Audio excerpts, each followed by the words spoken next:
feels comfortable being upside down, like in any capacity? Who feels comfortable being upside down?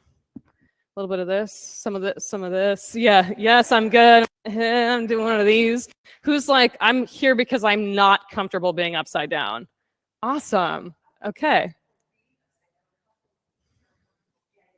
Uncomfortable getting upside down. Who's afraid of falling down when they're upside down?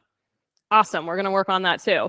Okay. So a lot of the pieces about being upside down, I think there's almost like a misunderstanding around like, oh, there's handstands. There's like at the end of class, we're like, okay, get upside down. And everyone's like, okay, shoulder stand and waterfall and a bunch of these other things.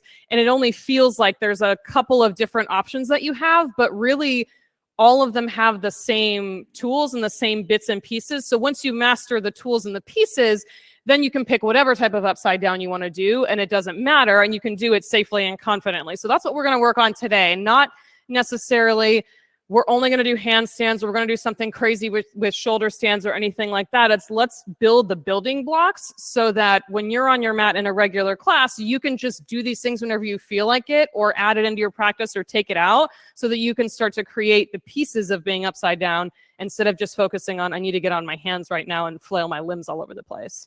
Does anybody have any questions before we kind of get moving and grooving here a little bit?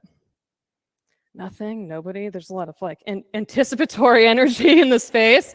Okay, so I do want to start out by saying that with the exception of people who have glaucoma, everyone is safe to be upside down. It doesn't matter how old you are, what your weight is, what your height is, what your flexibility is. None of that matters. As long as you know the pieces, you can get upside down safely and do whatever you want to do upside down.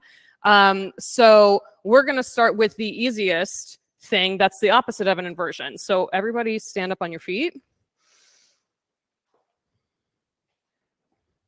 And we're going to work on, I know a lot of us speak to true north alignment, the TNA alignment. So we're going to start with that here and then use those pieces as we're going upside down later in the workshop. So stand with your feet at 12 o'clock. So that means that for most of us, your heels are slightly out. So the outside edges of your feet are parallel with the outside edges of your legs. Good, off to a good start. Press your big toe mounds, which is this part of your foot, the ball mound right below your big toe, down into the ground on both feet. All right, press down the center of both of your heels into the floor. Good, everyone can also continue breathing normally. We don't have to hold our breath there. It's like, I gotta try really hard to press my feet into the ground. We'll get to the part where you're trying really hard. Let this be easy. Pull your outer shins in. Like I've got my palms pressed on the outsides of your shins and you're resisting. You can use your own hands if you want to get that muscle to bone connection on your legs. So we're building the pieces of the TNA. And you're working your way up. So big toe mounds down, center of the heels straight down, outer shins pull in, work your way up to your pelvis, the bony bowl at the bottom of your spine.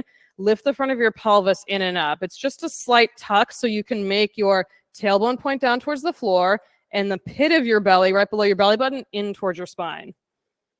Good, we got all that. Who's already starting to get a little warm? A little bit? Yeah, okay, keep those pieces together. Pull your front ribs into center. So just the front part of your spine, like you've got shoelaces lacing the front of your rib cage, pull that space together. Good, are you still breathing? All these pieces from the floor all the way up. Now, open up your chest, nice broad chest. Expand your chest and expand your upper back. So different from squeezing your shoulder blades together like this. That's not what I'm talking about. I mean, expand it. Like let your serratus muscle on the sides of your chest flare out so your upper back gets more broad. Good. Tuck your chin slightly down towards your chest to lengthen the back of your neck. All right. Keep all of these pieces together. Reach your arms straight up overhead. Flex your wrists. Press into your feet. Lift and spread your toes. Good. Is everyone still breathing? This is a foot stand. This is an upside down handstand. So if you can do this piece, you can do the other one where your hands are touching the floor. Take a deep breath in, relax and let it go. All right. So those pieces of TNA, the true north alignment cues, you're going to use while you're getting upside down, and we're just going to use them like building blocks. Everybody get in a downward facing dog. So it might be the first down dog of your day. If you were bold and practiced before this, props to you. That's a lot. You can pedal out your body however you need to get settled into your first down dog, if it is your first. And then while you're here in your down dog, start to work those pieces of true north alignment. So your feet are on 12 o'clock. That may mean that you need to step them wider apart or closer together at the back edge of your mat. And then imagine your palms, just like your feet, are rooting down into the mat. So that meaty part of your hand below your thumb, press that into the floor. The outer edge on the pinky finger side of your hands, press that into the floor. Good. And then the pieces in between, your front ribs into center, it might expand the middle of your back a little bit here in your down dog. Then one of the most important pieces, the pit of the belly in and up, that space below your belly button, hug it into the front of your spine. Good. Stay here and breathe. This is a variation of handstand. All an inversion is having your hips higher than your heart. So you've already been doing a lot of inversions by coming and practicing at the studio, even if you've only been coming to the studio for a short period of time. Down dog, forward fold, side facing wide leg forward fold, any of those poses are all inversions because your hips are higher up than your heart. Okay, relax. You can come down to your knees or take a seat, whatever feels most comfortable. So why would we do inversions in our practice? Does anybody know why we have them in the practice? If you're kind of sure or you're not really sure, you can just shout it out. That's fine. For what? Lymphatic system? Good. What else? Why do we want to get upside down? Chris? Reverse the blood flow. Great. What else? It's fun. Yes. Who wants to have fun today? I would like to have fun. Yes, it's a good time. Why else would we get upside down? Everyone's naming these really specific anatomical things, and I feel like everyone else is like, wait, I don't have a medical reason why we should get upside down. Yes, because it's fun, and also because it is one of the most powerful ways to strengthen your core, which will strengthen the rest of your practice. And it opens up your shoulders like nothing else in your practice does. Doing all of the inversions is a really great way to open up and flex your upper back and to strengthen your shoulder girdle and the muscles that support your neck. So lots of good reasons to get into these things. So does everybody have a block? If you don't have a block, you can come up and grab one. Everyone needs at least one block.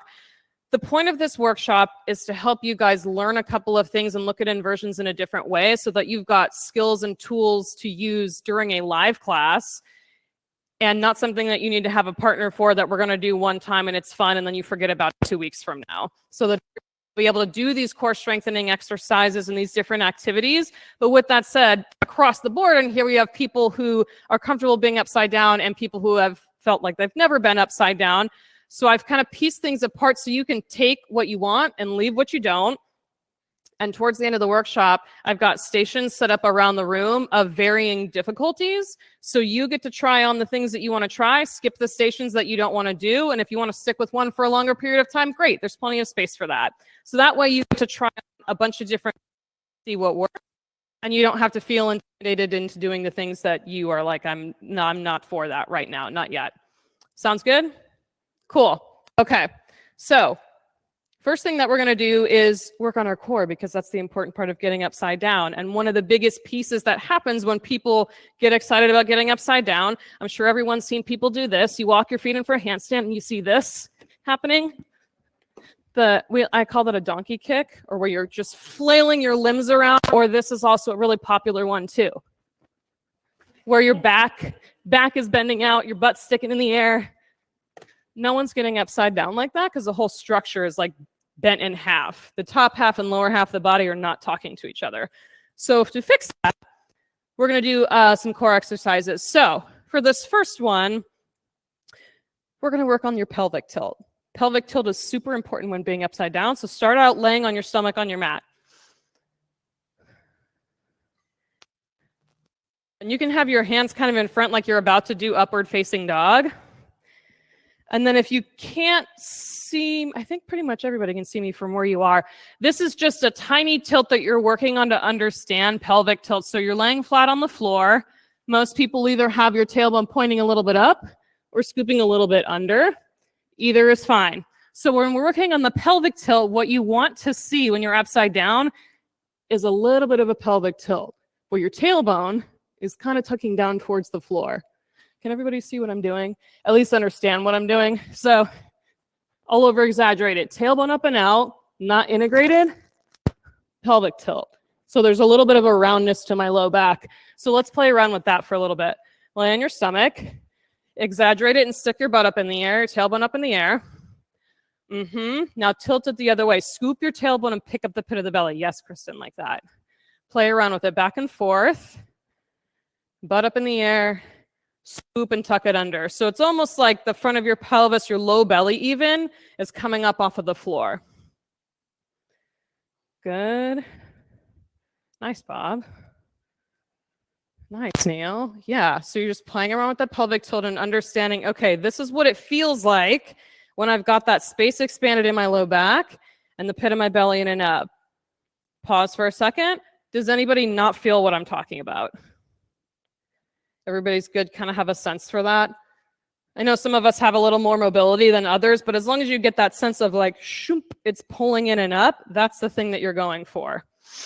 Okay, so we're going to add that into coming onto all floors and play around a little bit with a cat-cow tilt. So different from how in some classes you'll see the cow with the stomach hanging down towards the floor and then cat where it's really high up in the air. You're going to do that same pelvic tilt that you did on the floor, except it's just right here. Tailbone up, scoop it underneath. So you have a sense of tailbone up, front of the pelvis up towards your belly button. So those muscles that connect across the front of your pelvic bone, those two ridges on the front of your pelvis, are pulling in towards center to support the middle of your body. Good. Everyone looks good so far. Keep going with that pelvic tilt, tailbone up, scoop it in. See if you can do that tilt without moving your shoulders too much. So your shoulders stay stacked over your wrists and the pelvis is still free to move. That is also a very helpful piece when you're getting upside down, being able to adjust the tilt of your pelvis without really moving your upper body. Okay, relax. How's everyone feeling with this so far? We're good? We're just taking baby steps. Those of you who are like, I'm good, I can just get upside down, just stay with me. Stay with me. We're going to get to those pieces. Okay, so we're with the cat-cow tilt. Now we're going to add the fun stuff that happens with the cat-cow tilt. So back into your cat-cow. You're on all fours.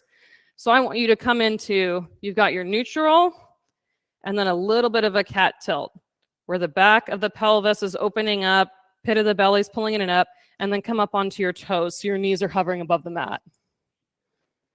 Just stay right there to start.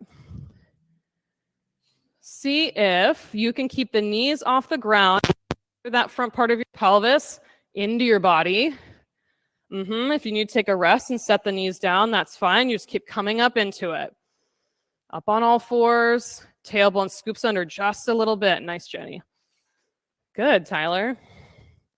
Yeah, and the shoulders stay where they are. You might even play around with tilting and tipping your pelvis while your knees are off the ground. Oh, yes. Yeah.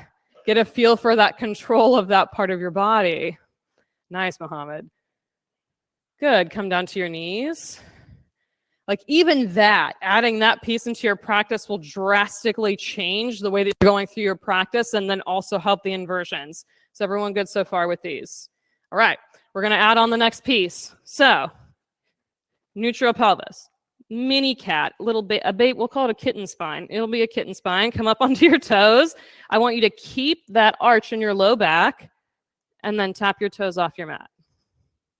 That's all you're doing. The knees stay low, shoulders stay exactly where they are.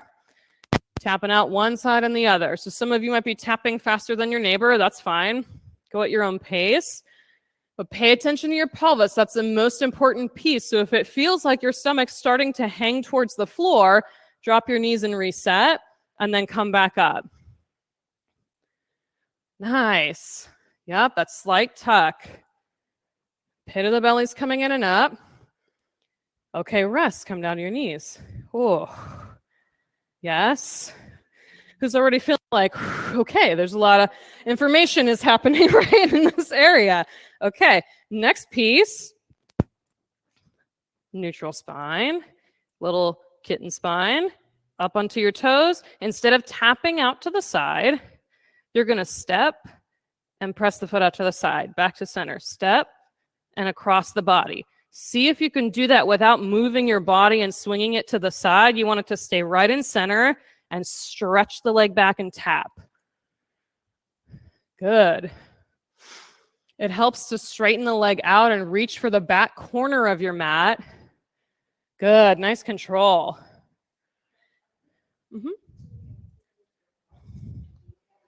It's just staying it stable. Staying stable the whole time. Good question, though. Good, stay low. Knees are just above the mat. I know, resist the urge to go into a semi-down dog to take the weight out of your legs and your shoulders. Woof, come down. Okay. Whew, this is like, and then I've got the sun on my back. I'm like, okay, the heat, the heat is not on in here, but there's definitely heat happening. Okay. How are we feeling so far? Good? Everybody's on board. Awesome. All right. Next piece. I want you to use your block. Let's see if there's an extra one for me. So the blocks are in varying sizes. So depending on how much space you have, you might be on setting 1. You might be on setting 2. No one's going to be this wide. So if you think your hips are this wide, you are incorrect. I'm telling you that right now. So I'm going to go with the second setting and come down onto all fours. Again, find that space where it's a little mini cat spine, pulling in and up through the pit of my belly, up onto my toes, and you're just squeezing the block. Squeeze in on the side of the block. Go for it. Yep, on the first or second setting, whatever feels more comfortable. Knees just an inch or two above the mat. Good. Now that you're squeezing the block, put the attention on the pit of your belly and pull that in and up. Nice, Kristen. So the low back starts to expand a little bit. Good, Amanda. Squeeze in on it. Breathe. Right here, breathe. Yeah, there it is. Good. One more inhale together. Lower your knees.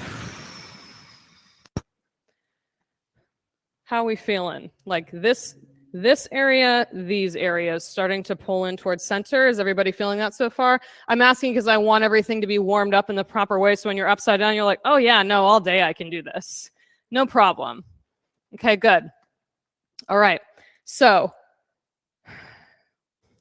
we're going to do the same thing, but in a plank with your block. So block on that same setting.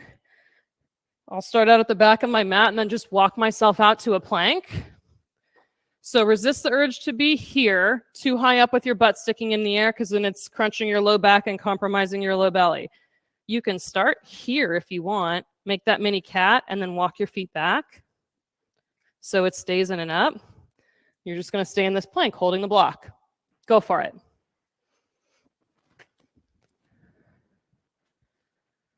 Yep, you can start at the back or start on all fours and then walk your feet back with the attention on your pelvis. Lots of space across the low back. Keep breathing. Nice corner. Press into the edges of your palms a lot. Like they're also feet that are resisting gravity, resisting the floor. Good. Front of the pelvis up, up, up towards your belly button. Good. Lower down. Move your shoulders around if you need to a little bit. Good. Okay. No block this time. You'll start in your plank, and then you'll untuck your toes. So, not here. When you start to feel the crowding or the pinch in your low back, you're in the wrong space. Just reset on all fours. Find that space where it's a little mini cat, and step yourself back to a plank. Feel the mini cat. Okay, good. Untuck your toes and pause there. No block on this one. Yup. Beautiful. It helps to have the toes on your mat because it's a little bit of cushion. If you're not comfortable or this doesn't feel comfortable for a long period of time on your feet, nice, Kathy. Good. Front of the pelvis up to the belly button. That's the piece. Good. One more inhale. Lower down. Nice, Janet. Okay. We still intact with the front of the pelvis? This the magical area for the inversion time?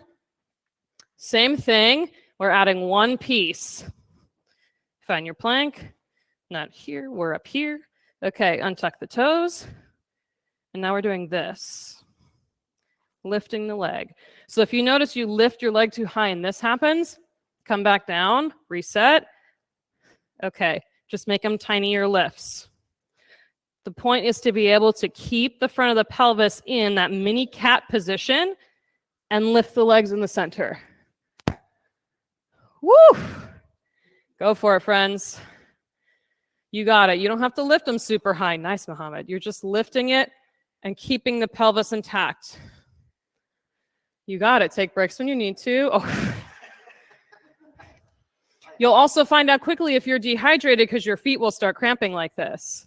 A couple people looked at me like, what? Yeah. Okay, come down out of that. How's that one feel? How are we doing so far? Nodding. Good. Okay. Does anybody have any questions so far? Go ahead.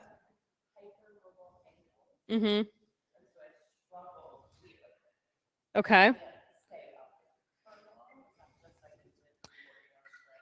I think it is a matter of strength. You can also put a block like between your shins and squeeze in that way so that the muscles on your legs are also contributing to stabilizing your ankles. So I would play around with that a little bit. Anybody else? Any questions so far? It's a lot of work, right? It's a lot of work getting upside down, but doing all this stuff, see, like no one's afraid that they're falling down right now or that someone's going to kick them or anything wild like that. So that's why we're doing all of these pieces because they're more important to get this stuff in first. Okay. Let's do the next set, which is we're going to get a little friendly with your neighbors. So turn to the person next to you, introduce yourself. Hi, I might be rolling onto your mat in a second. Hey, I'm going to be in your space in a second.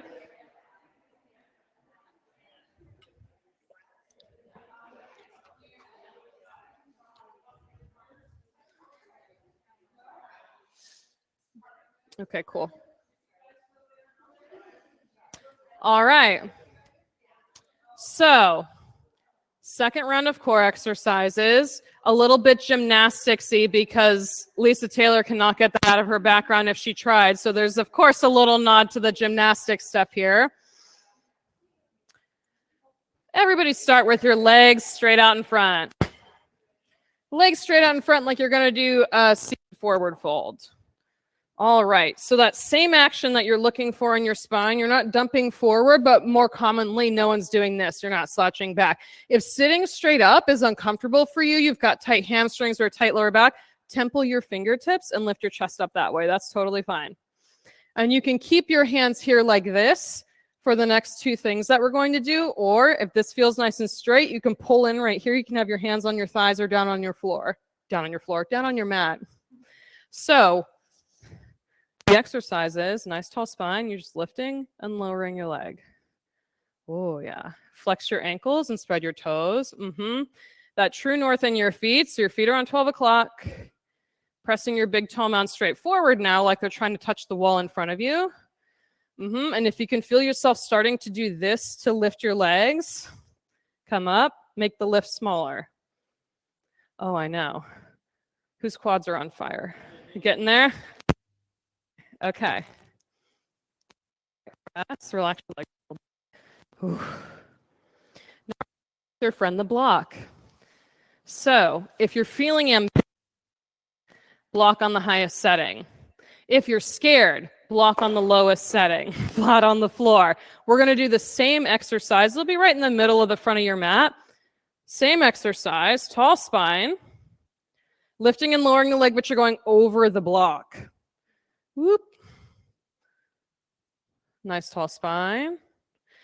If you have the block on a higher setting and you're doing this to lift your leg up, put the block on the lower setting so you can keep the tall spine while you're lifting and lowering. I know. Knees are straight. They're not locked out, but they're straight. Woo! I know. Yep. Holy crap is right, Chris. We're just going side to side. Okay, rest. Maybe move your back around a little bit. Twisting helps me on this one if it's getting tight. Okay, second round of this. You can change the block setting if you want. If you're feeling ambitious and want to have it longer, you can do that too. Lots of different things. So this is something that you can do while we're in the seated folds in class. If you want to work on this piece instead, go for it. Bring your block and do the thing, side to side. Helps to flex the ankles. Sit bones, the bony points in your butt, straight down into the mat. Oh my gosh, I know. A couple more times on either side. How's your breathing? Non-existent, right? Yeah. Lots of stuff going on here. Okay, rest. I know. Okay, so there's that piece. Now we're going to get to the roly-poly piece. So we're going to use that and use the core muscles that you've been building already for your low belly. And we're going to do something that's similar to high boat, low boat, but there's a little pancake roll in the middle of it. So you'll start out in boat pose. You can have your hands on the backs of your thighs if you want, but this is another pose that's very common for people to do this, for it to get rounded so you're not using your low belly at all. You're bending into your back and your shoulders to hold yourself up. If you're in this position, letting go normally means you're falling down. So hands up, chest wide, belly in and up. You're going to go from this high boat, low boat, roll over, and back up into boat pose. Piece of cake, right? Yep, high boat, low boat, roll over to your neighbor, come back up to boat pose. I know. Okay, everyone come back to your mat, and then we'll all go the same direction, and that will help too. Let me be more clear with my directions here. Okay, everyone on your mat. You're going to start out in your high boat. Low boat lower to the ground. Go over your right shoulder. Come back up into boat pose. Woo! Back up. Nice. Yeah, you can use your hands. Do that. Good. Up into boat pose. Low boat. Over your left shoulder. Back onto your mat. Wee! Up into boat pose. Oh, relax. Okay. This is nice that you're doing this at home, Christine, because now you're not bumping into anybody or anything. Okay, so we're going to do that again. And what I want you to do is see if you can keep your arms tucked at your side. Even if you're holding your thighs, when you lower, keep them tucked at your side. So the whole thing stays in and tight, rather than putting your arms down and letting the structure of the thing fall apart and then pushing yourself back up into boat pose. See if you can maintain the container the whole time. What? Yeah, I'm watching everybody, Neil. Okay. Start in your high boat, whichever variation of high boat you like to take. Good, low boat, hands come under your side, over your right shoulder, roll over. Nice, much better, up into boat pose. Everyone's like, nothing about this is nice or graceful.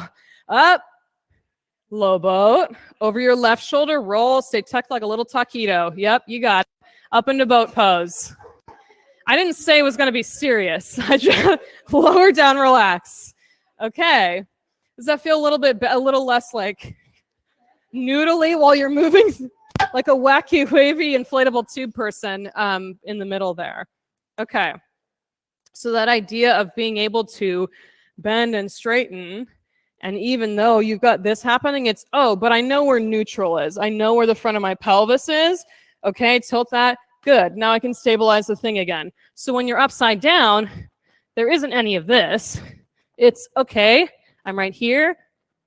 And then there's just a controlled hop. There's no flailing around. There's no I'm kicking my neighbor. There may be some rolling over to your neighbor's mat, though. So maybe that's happening while you're practicing that in class. We're going to do that one more time and then move on to the next piece, boat pose. Good, low boat. Tuck in over your right shoulder, roll up to boat pose. Ooh, much better, Neil. Nice. Beautiful. Low boat.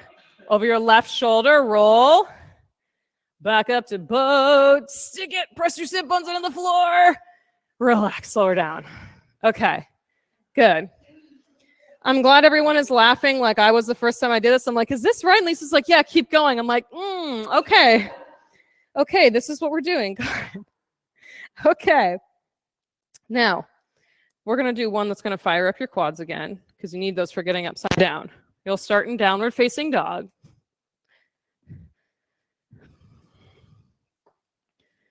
Downward facing dog, and then find your true north alignment in your down dog. So your feet are straight ahead at 12 o'clock. You've got your outer shins pulling in. Everything's pulling into center line on your body. The front ribs knitting into center. Palms into the mat. The edges of your thumbs, that meaty part of your palm, down into the mat. Walk your feet towards your hands a little bit. Shorten your down dog. Good. Send your right leg up to the sky. Bend your knee and tuck your heel towards your butt. Your heel towards your butt. Not open the hip, just a bent knee and heel towards the butt. Now squeeze your knee into your nose like you're going to kiss your knee. Good. Place your foot on the mat. Boom. All right. Everyone come down to your knees. There's a few people doing a couple of different things, so I want to make sure we're all on the same page. In your down dog, true north in your down dog. Shorten the down dog. Leg up. Bend the knee. Heel towards the butt and tuck your knee into your nose. Place the foot between your hands. Pick it up. Place it back on the mat. And you're going to alternate between both legs. Bent knee, heel towards your butt. Squeeze in like a tiny ball. Place the foot. Pick it up. Place it back. Does anybody have any questions? Now that I'm all sweaty, go for it. Down dog. True north in your down dog. Shorten the base of your down dog. Good. Right leg up. Bend the knee, heel to butt. Knee to nose. Squeeze it round, round, round, round, round. Place the foot on the mat wherever it lands. Good. Pick up off the mat. Place it back next to the other foot. Beautiful. Much better. Left leg up to the sky. Bend the knee, heel towards your butt. Squeeze, wrap in, knee to nose. Coil. Place the foot. Beautiful. Pick it up. Place the foot next to the other foot. Keep going side to side. See if you've got enough lift in the pit of the belly that when you put your foot at the head of the mat and you pick it back up, it doesn't make a sh sound. See if you can avoid the sh sound. Oh, breathing is super important here too. If you're not doing that, add that piece. Place the foot, pull in to lift the foot, and place it back behind you. Good. One more time on both sides. You got it. Quads, quads, quads. Front of the pelvis in and up. You guys are doing great. Keep it up.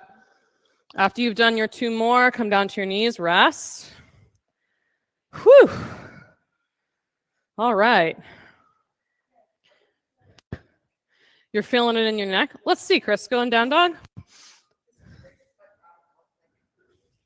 I'll decide if it's your problem. Down dog. I've known Chris for a really long time and led her access. So Chris and I have been very intimate for a long time about a lot of things. Down dog. Shorten your down dog stance. Right leg up to the sky. Bend your knee, heel towards your butt.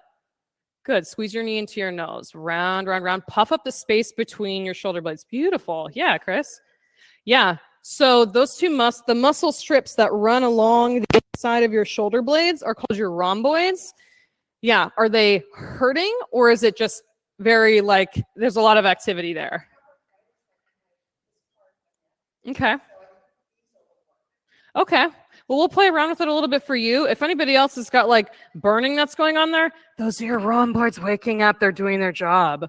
They're going to be burning because for a lot of people, those are atrophied on the sides of your spine, especially if your shoulders are like this at work or when you're driving. This is super common. those muscles get stretched out and they don't know how to contract and pull your shoulder blades together on your back. So they're doing a ton of work when we're doing these exercises. So Chris, you pay attention to yours a little bit more and then just do what you can and then stop when it starts to bother you. Anybody else? We all sweaty. If anybody needs to grab a sweat towel, there's a basket next to the little fridge by the front door. Don't hesitate to get up and grab one. Okay. Now, we're going to talk about, okay, good. We're good on time.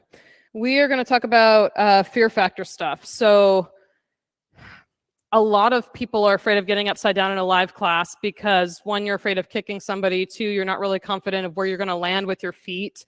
And what if I fall down and hurt myself? All completely legitimate reasons not to do something. We're doing all of these pieces so that you're not afraid to do those somethings when you're in a live class. So things to consider when you're in a live class and you're playing around with inversions. One, if it's super packed in the room and you're not really confident getting upside down, maybe skip it for that class. If you are in the center of the room and you normally practice your inversions against a wall, maybe skip it for that class. Otherwise, there's plenty of space. Even in Lancaster, we've got a ton of posters and the burlap sound barriers that Harold made in the room. There's still plenty of wall space for you to use the wall if you need it. So keep that in mind as well. As we're going through the different pieces and working together doing the stations, if you guys have any questions, raise your hand, let me know. Feel free to ask the person because we're going to split up into stations in a minute here where there's like 5 or 6 people at each spot. If you're at a spot where you start off and you're like, I don't know that I'm ready to do this piece yet, cool. Go to another one of the stations, not a big deal. I'm going to walk you through all 5 of the stations, and then we're going to go from there. So if you can't see, just get up and walk over. We're going to start with station number 1, which is around the corner here. Station 1. So right here in the doorway. And then I've printed out basically like little steps. If I say something and then by the time we split up, you're like, I completely forgot what this one was and have no idea what I'm doing now. That's fine. We got you covered. You're going to have 2 blocks at this station, a block in each one of your hands, and you'll put the block in the doorway so that you can press your flat palms into the door. You want to make sure that the block is at a height that you can straighten your arms completely. Not like this where I see all my palms lifting up on the side and I can't really get a good grip. This station is designed to stabilize your shoulders and puff up what the martial arts world calls the cobra hood. Your whole upper back is just a sheet of muscle. Instead of shoulder blades sticking out, it's here with the muscles flaring out on the sides. That's what you want when you're upside down. So this station is something you can do at home. But you want to get them so that both of your palms are flat.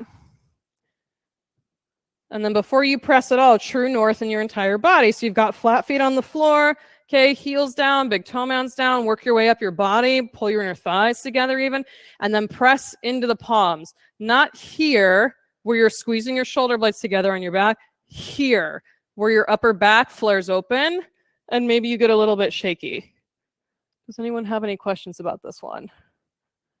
Can everybody see what's going on up there? Yeah? Okay, cool. This is station number 1, doorway press. If you're shaking, you're doing it right. That's how you know you're doing that one correctly.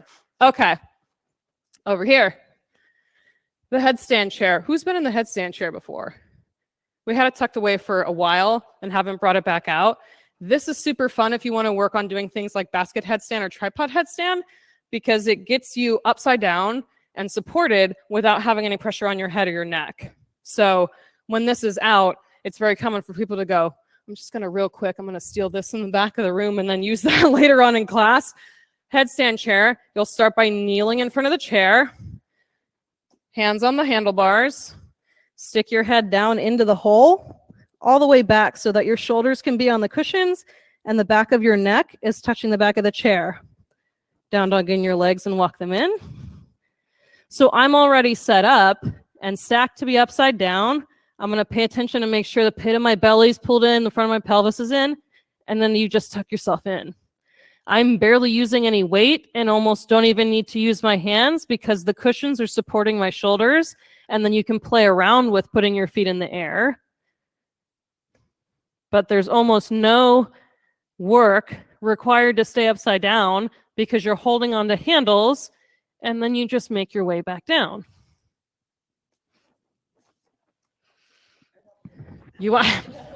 They're super fun.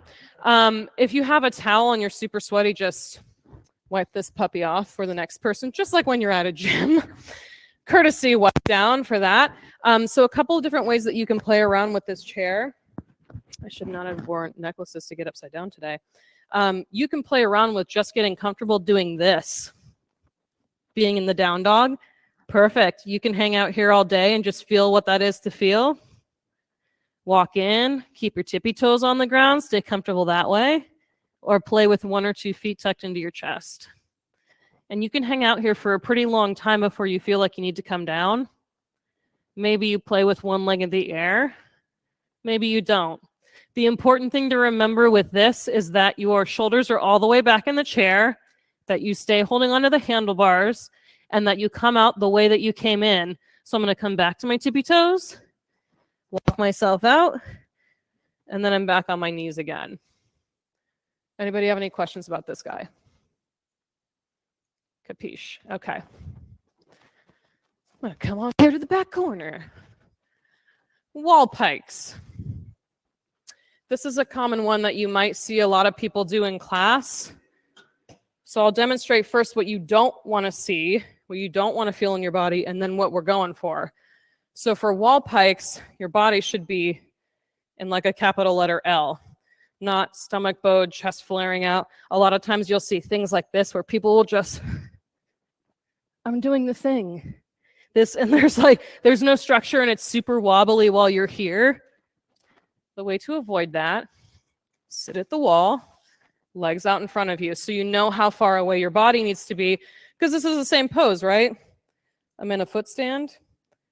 So my feet are like right at this gold line, the gold tape on the floor. I'm going to put my hands there. Create that pelvis, that mini cat pelvis, and then start to walk my feet up the wall. I already know that when I get to flat feet, I'm going to be in a pike. So if my butt's sticking out, come back down a little, find the hips, make your way back up, and you're going to come down the way you went up.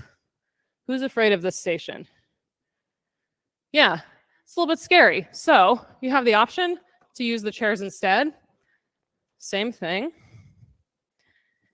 Hands at the same distance. You can put your feet on the chairs and hang out here instead, because this is lower to the ground. And then just take your feet off when you're done, one at a time. Does that make sense? Cool. Okay. Where's my number 4? Handstand walkouts. And then before we get started, if anybody wants to take their mat with them to use or put it in the middle of the room so it's out of the way, do whatever you need to do with it. Handstand walkouts. This wall has a little bit of give to it, but it's still anchored to the floor. So room here, room on that side as well. Same thing. You're going to start facing away from the wall, a little bit of distance, flat palms on the floor. Already, I'm pulling the pit of my belly in. My chest is nice and broad. Feet on the wall. And you're going to walk your feet up. When they feel nice and straight, you've got that plank in your body. None of this. It's all here. You can walk your hands into the wall. You're walking them in as comfortable as you feel being upside down. If this feels cool, or if this feels good, cool. If you need to be further out, and this is as good as it's going to get for you because this doesn't feel scary, cool, stay right there. To come out of this, all you're doing is walking your feet down to the floor. So there's no kicking off the wall and like hitting the person next to you or panicking and dropping your feet and slamming your knees into the ground. I've done every single one of these. Don't recommend any of them. So take your time. I recommend walking up, getting as high as you're going to get, take a breath, and then walk yourself back down. So you're not like holding it until the last possible second and then jumping off the wall frantically. Is everyone good on this one? Cool. Last station. Handstand toe taps.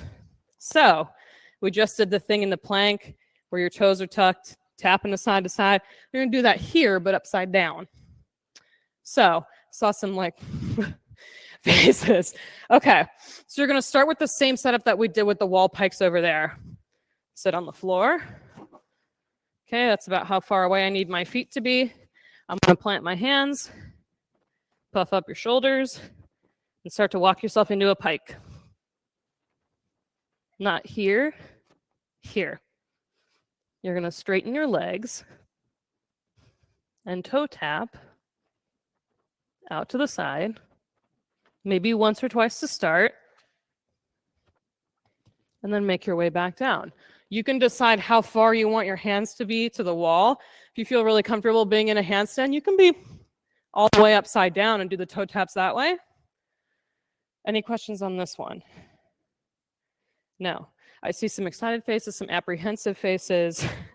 So you've got the 5 different stations. If you want to skip a station, cool, skip a station. You want to hang out at one for a little bit longer? Awesome, you can do that too. So we're going to break up into, there's about 30 of us here, like 5 or 6 people at each station. So I'll give you a couple minutes to, if you want to move your stuff, cool. If you want to leave it there, that's also fine. And pick one of the stations that you want to start with. 5 or 6 people at each station. It doesn't matter which one you start in. Whew.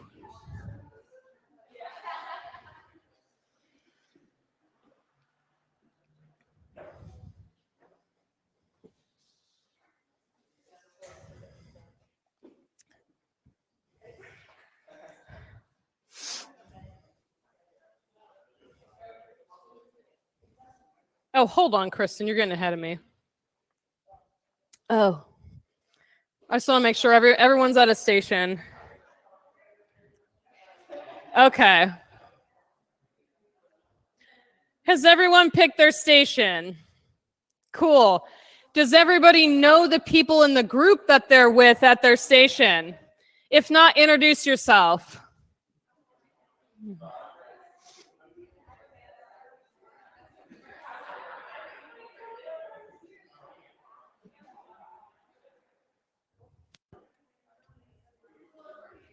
All right. Now that you know each other, you've rolled around on each other's mats, and now you've introduced each other. So we did that in the reverse order, but we're all good. We're caught up. While you're in one of your stations, if you're not sure, hey, is my butt sticking out, or does it look like my front of my pelvis is in, or are my shoulders stacked underneath my hips? It's kind of hard to tell the proprioception, like where your body is in space, until you do it a couple times and get the muscle memory of it. So don't be afraid to ask one of the, hey guys, are my hips over my shoulders? Like for the wall press with the pike body, your hips should be stacked directly over your shoulders. So if it feels like, oh, I'm really struggling with this, are my hips over my shoulders? Someone can say, no, actually you can walk your feet up a little higher, a little lower to get things in alignment. Does that make sense?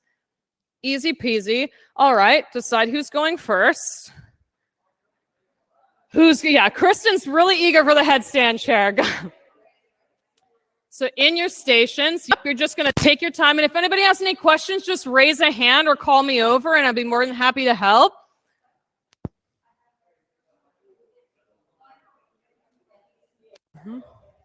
What's up, Jenny?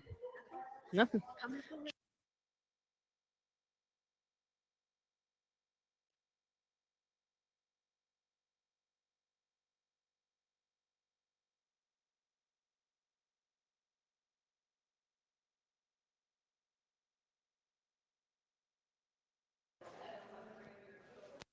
Untuck those toes.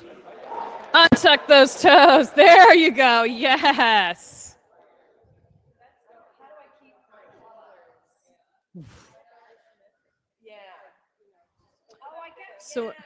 So one of the things, So one of the things that happens in yoga that doesn't happen in a lot of other exercises is called eccentric action, where the muscles are fully extended, but they're also contracting at the same time. So it's not like a bicep curl where the muscle's shortening. Right. It's long and it's still strong because you're pressing.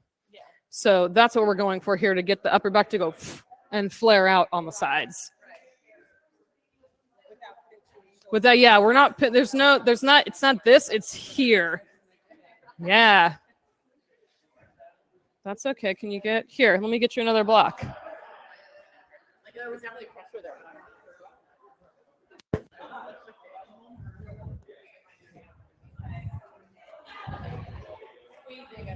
It's a little scary the first time.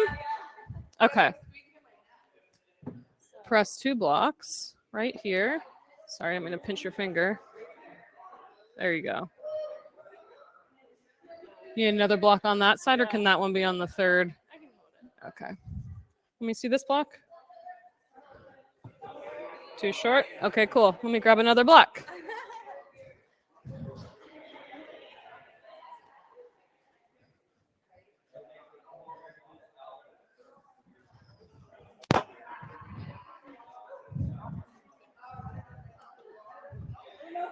Okay. You're going to get the shoulder workout just from holding the blocks against the wall. How does that feel? Here, let me see. Like that? That better? Okay, I'll do the same on the other side. We're going to figure this out together. There you go. Yeah. There you go. Press. Press so that this part of your arms are pulling and flaring out towards your shoulders. Yeah.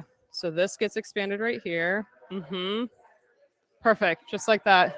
And then if someone would assist with taking the blocks down so we're not breaking our feet, dropping the blocks, that would be perfect.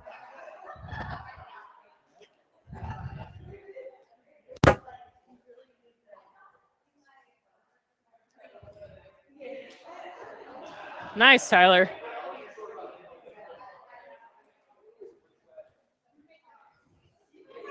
Wipe that sucker down.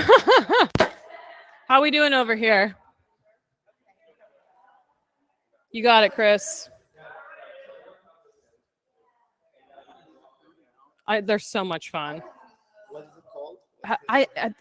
I have to look at, there's like a sticker on the bottom that has the name of the headstand chair, but I'm not sure what the brand is. Yeah, you can find them like on Amazon. Yeah. That's perfect. Okay, now Chris, point your elbows up to the ceiling and press your hands down into the handles. Yes, like that. So there's a lift. Good. Just like that. Then you can do one leg at a time. Yes, Chris. There you go. Slowly come out and slowly come up. Perfect. Yeah. You got it.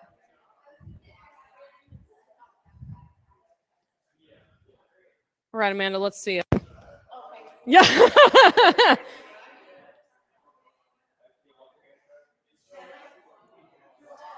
Knit your ribs together. Good. You can walk your hands back like 3 inches. Try and walk them back. Walk them toward the wall. Yes. There you go. Boop. Beautiful. Beautiful. How are we doing? 254.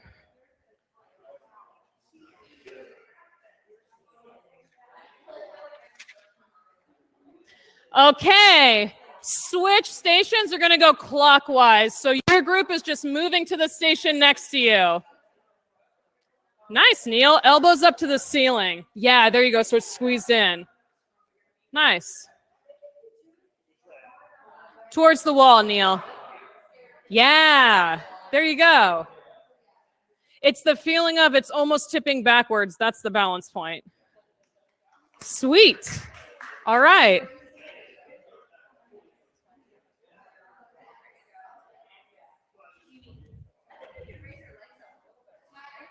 Nice, Allie.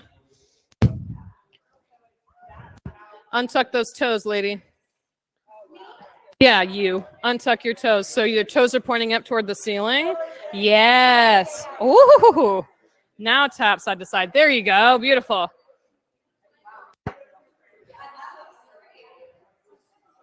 Nice control, Allie.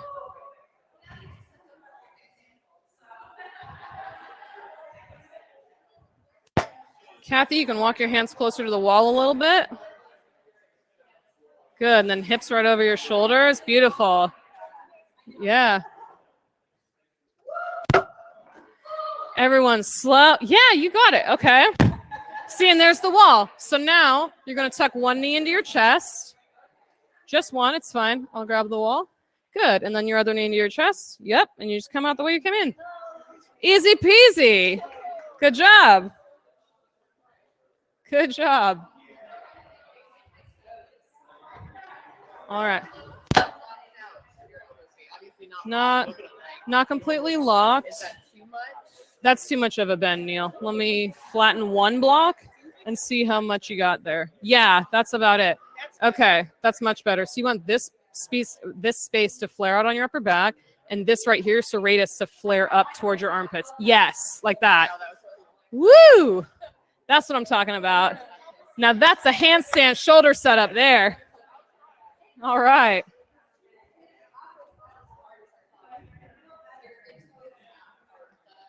Christy, that looks good. Bring your elbows a little closer together and center. Yes, beautiful. Good. Now from there, lift the front of your pelvis up towards your belly button. Yes. Nice control.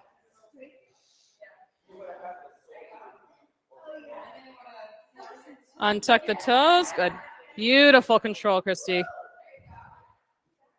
Oh, you got it, Ashley, all day.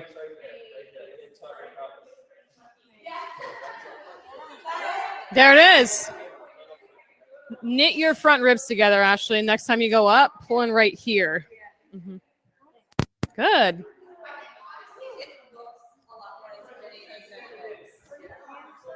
You got it, Kimberly.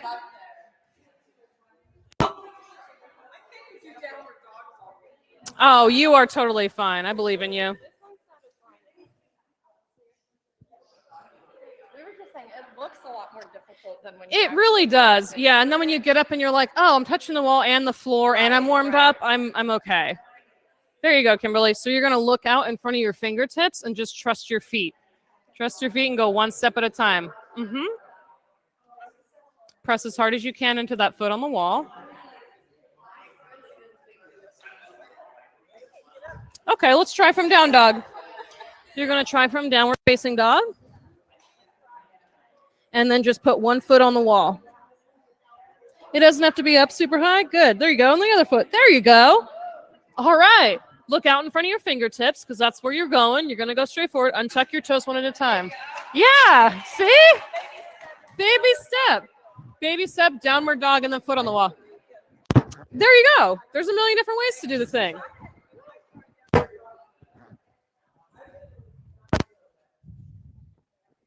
How these walkouts coming?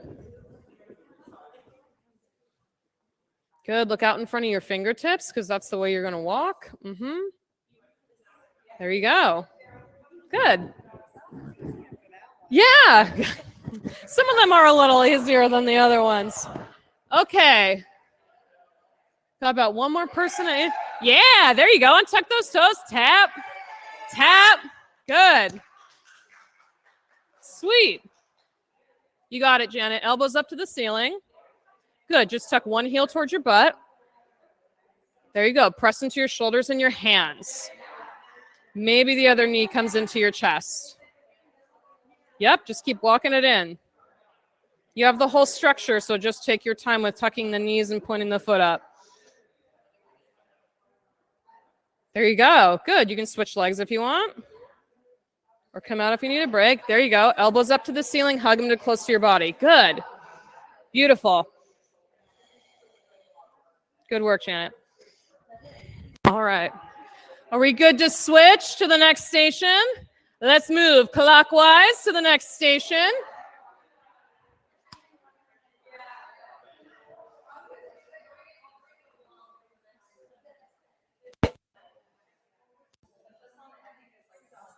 I'm glad you're enjoying it.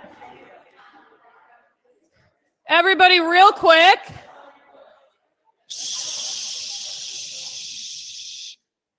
I always wonder if that would not work with not access students, but it works with kindergartners and access students and regular people.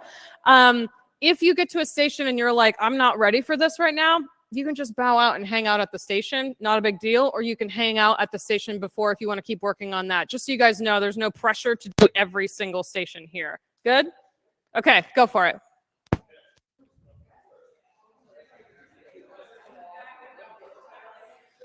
All right, Christy, do you want to try doing the handstand toe taps against the wall? Because you're set up for that already. Okay.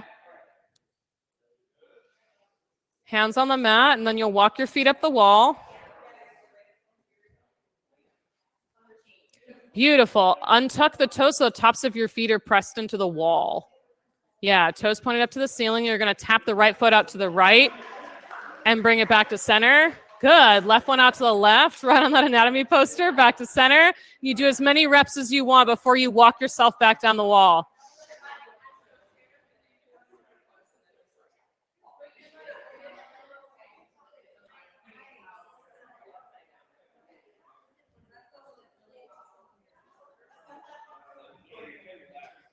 Kind of gives you a neck stretch almost when you're like that.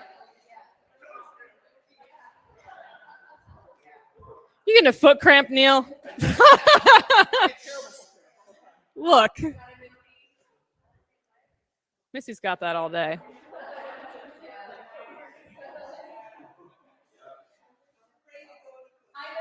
You know, okay, so it'll take some of the fear out. Look out in front of your fingertips. Good. So when you walk your feet down, you know where you're going.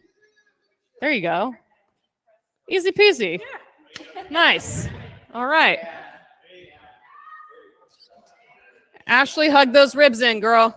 There you go. Now squeeze your inner thighs together. Elbows up to the ceiling. Hug these in towards your body. Good. You're fine. You're fine. Yep. One leg and another. See? No big deal. No problem. How we doing?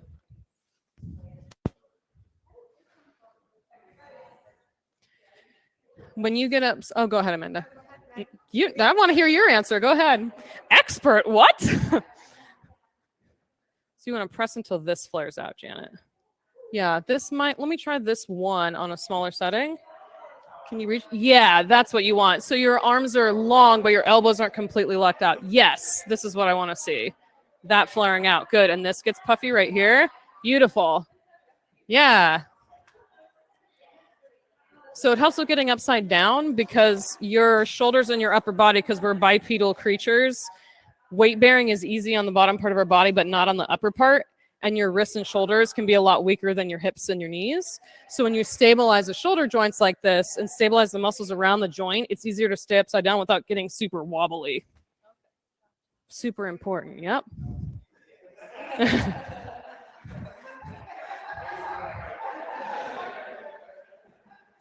Nice, Kathy.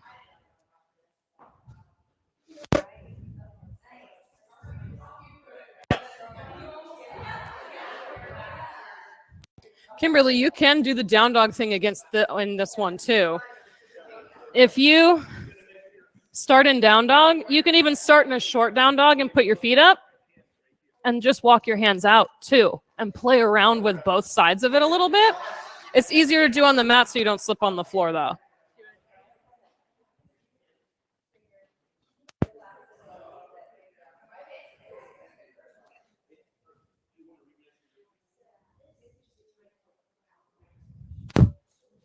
How we doing? How we doing? Okay. Oh, Chris, you got that all day.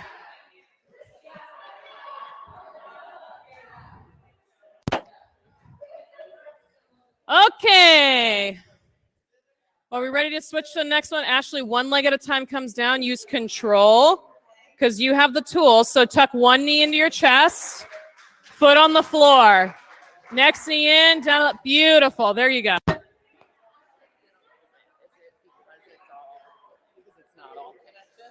Probably, and because its anchor is not all the way through the ground, it's fine to stay stable, and it'll pop back up and go on the wall, so it's not a big deal. I appreciate it. Okay, let's rotate again clockwise.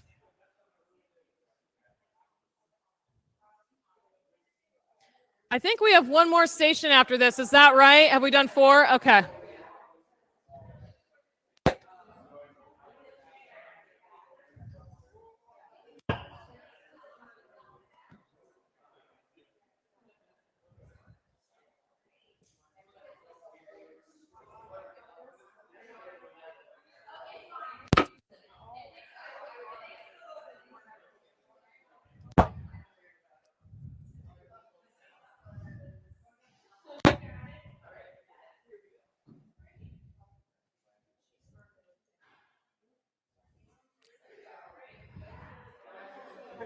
Nice, Bob.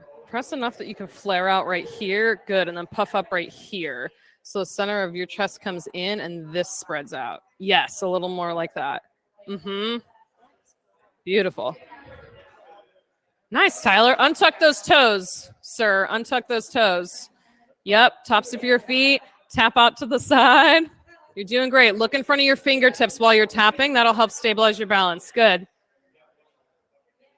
Beautiful.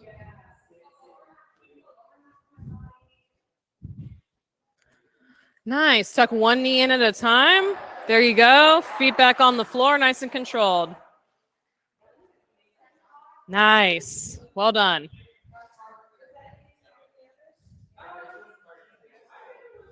Janet, you can start in down dog too to help yourself walk up the wall. Start in down dog and then start lower. So you can walk your hands out a little further and then just baby steps up the wall. There you go. Good. There you go. Nice, Neil.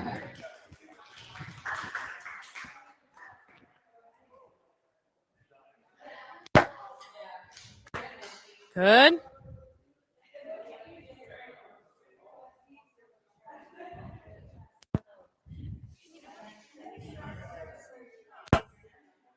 Good. Down dog in your legs. Walk your feet in as close as they'll go. Then elbows up to the ceiling so they're hugged close. Good. Now tuck one knee into your chest. Maybe the other knee comes into your chest. You can alternate between the two. Yeah. Okay. So when you're coming into the front of the chair, make sure your neck is touching the back, and you really want to stick your tailbone up in the air. So when this is tucked, you're not rounded down. Your tailbone is up to the sky. That'll help you stack. Go for it. It takes a little playing with to figure out where your hips are in space on this one. Down dog, walk it in, elbows straight up. Good. Then best you can, press into your hands to lift your tailbone straight up to the sky. Yeah, there you go. There's a little bit of lift happening now. Walk it in. Yes. Tailbone up. Yeah, there you go. You'll get it. Perfect.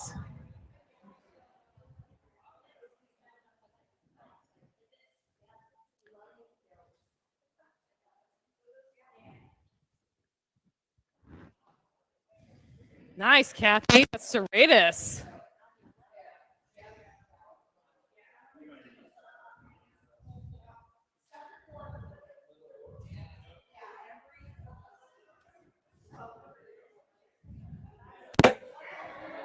Yes, elbows squeeze in, press down with your hands. There you go, beautiful.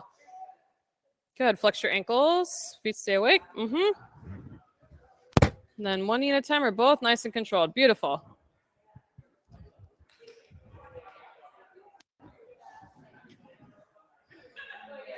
Okay.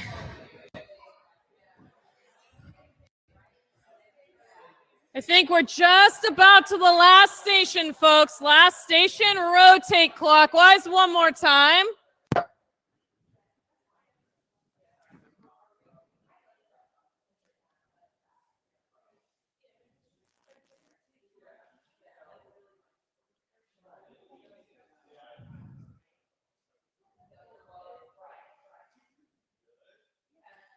You got it, Chris. Look out in front of your fingertips.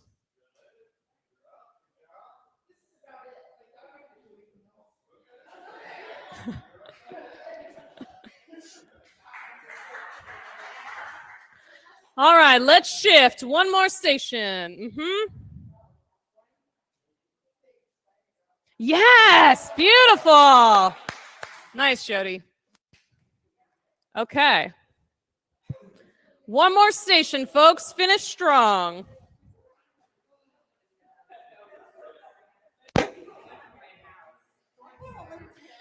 Christy, since you have those two blocks, you can do the wall press to strengthen your upper back. If you've got a doorway to that room, that's about right. You'll put a block on either side and straighten your arms and press it so that your armpit muscles flare out on the sides. That's what you're looking for. So long, straight arms.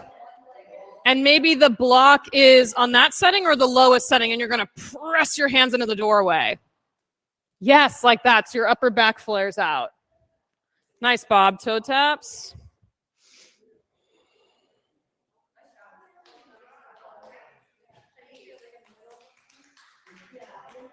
All right.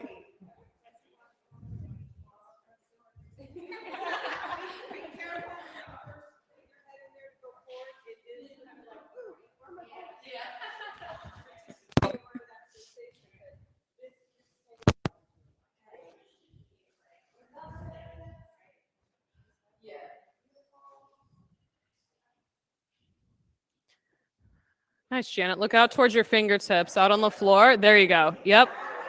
And then walk your way back out. Nice, Missy. Look at that pelvic tilt.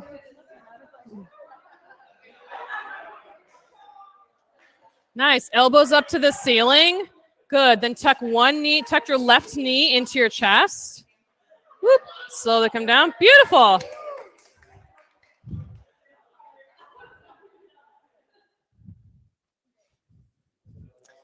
I'm going to take you down one setting on this side.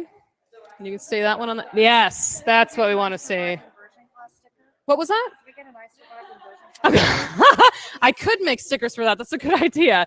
Yeah, press so much of this puffs up right here. Yes, that's what I'm talking about. Because then this flares up. That's what you want. Beautiful. Nice. Yes. Elbows up to the sky. Press down with your hands. Good. Beautiful. One knee at a time. Tuck it into your chest. Place it on the floor. Yeah, there you go.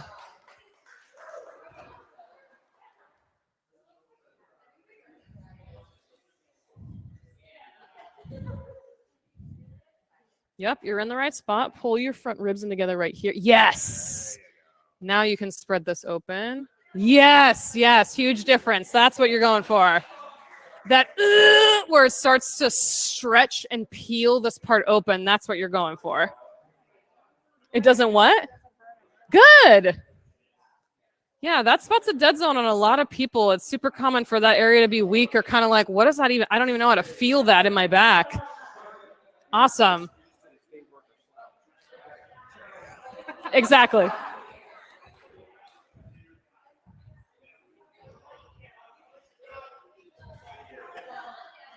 Okay. Oh, you got it, girl. Play around with this a little bit. Okay. I'm gonna walk you through this. A couple of people are also doing the same thing. You're like tucking your hips really low. Yeah. When you get here, stick your tailbone up to the ceiling. It's easier to do 1 foot at a time so you can go and tip the tailbone up instead of being here and trying to like force your way up into the ceiling. Okay. Tuck and then tip the tailbone first. Okay.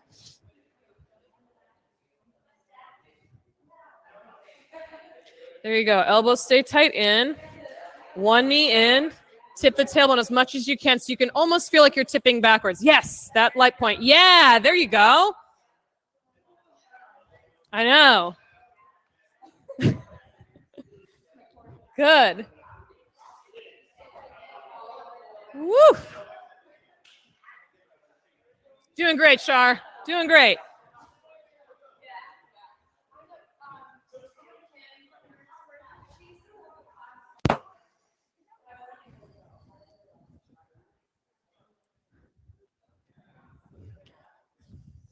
Okay. So everyone's done done what they needed to do at their stations, all of that. Christy, you're good at home? All right. Couple more. Yeah. Elbows in, press with your hands. Good. Nice control, Allie. Okay. All right. Make your way back to your spot with your mat or your things all rolled up, wherever that happens to be in the room.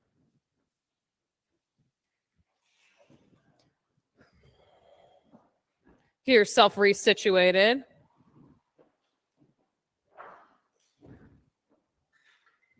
Grab the towels, grab the water bottles. You're going to take like a few minutes of break. So if you need to go to the bathroom, you need to like go fill up your water bottle, be my guest, go right ahead. You want to grab a sweat towel in that basket, go ahead. Whew. Good stuff. All right. How's everybody feeling so far? Good, sweaty, having a good time? Yeah. Being upside down is not so scary. A little scary on the wall sometimes, but not so scary. Does anybody have any questions before we move forward? So like a station that you're like, I just can't, this isn't making sense to me, or how can I do that? How can I do this in a different variation because I can't quite get to that one yet? Ashley.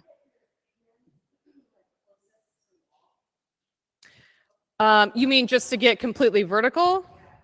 So ideally, when you're working on some of these techniques, your hands aren't getting all the way to the wall. If you're just working on walking yourself close to the wall to be totally vertical, like Bob's really comfortable being totally vertical, you're going to be a few inches away so that you have room to play with the pelvis or to tap the wall if you need it for your feet.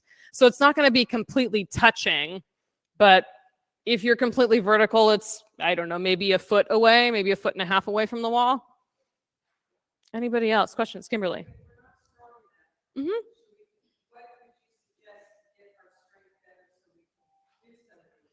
So, yes, all the preliminary stuff we did, that's a great question to strengthen your shoulders, your upper back, and your wrists. Any of the plank things that we did, this little mini cat with the toe taps, or the plank holding the block between your legs, all of those things will stabilize and strengthen the upper part of your body so that these become way more accessible. Who else? Questions?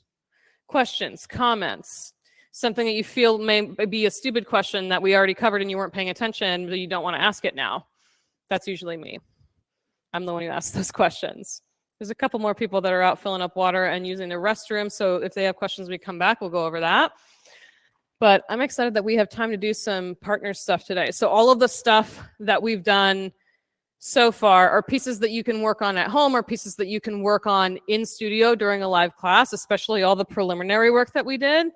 We're going to do a little bit of partner work now that everyone knows everyone and we're all sweaty and warmed up and good to go. And it'll be in a super controlled way that everybody's just going to do the same thing and get a result. And then you'll switch partners and it'll be super simple. We good? I think we have like one. Nope, I think we have everybody in the room now. One or two, maybe. I think Jenny's the only one we're missing now. So for the partner work, and Christy, you can do some of this up against the wall as well without a partner at home. Cool. You want to choose a partner that's around the same height as you for this next one. So if you're like, I'm super short or I'm super tall, look for the other short person or tall person in the room. Okay. Start by pairing up with that person. You can just walk over to their mat or they can come over to yours.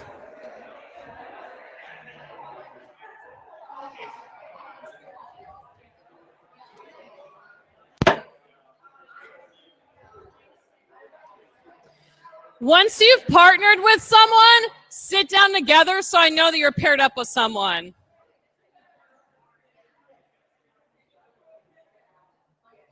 Pair. Shar, do you need a partner? Oh, with Jenny. Okay, cool. Okay, good. All right, perfect. All right. Amanda, you're going to be my lucky assistant to do the partner thing real quick. So I'm going to call you up here for a second.